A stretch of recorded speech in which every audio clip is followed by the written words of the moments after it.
نبی پاک علیہ السلام نے فرمایا ہر عالم کے پاس نہ بیٹھنا،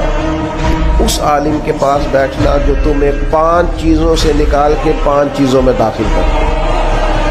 یا رسول اللہ صلی اللہ تعالیٰ علیہ وسلم کون کون سی؟ تو حضور نے فرمایا اس عالم کے پاس بیٹھنا جو تمہیں شک سے نکال کے یقین کی طرف لے آئے، دوسرا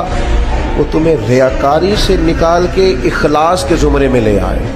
اور تیسرا نبی پاک صلی اللہ تعالیٰ علیہ وسلم نے فرمایا وہ تمہارے دلوں سے دنیا کی خواہش نکال کے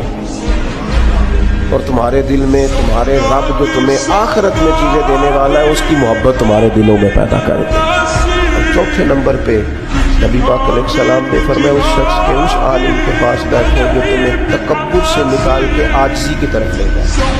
اور پانچواں اللہ کے محبوب علیہ السلام نے فرمایا اس عالم کے پاس بیٹھو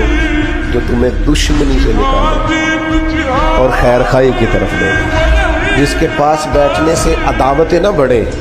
بلکہ تمہارے دل میں خیر خواہی کا جذبہ۔ یہ 5 چیزیں خود رسول کریم نے بیان فرمائی۔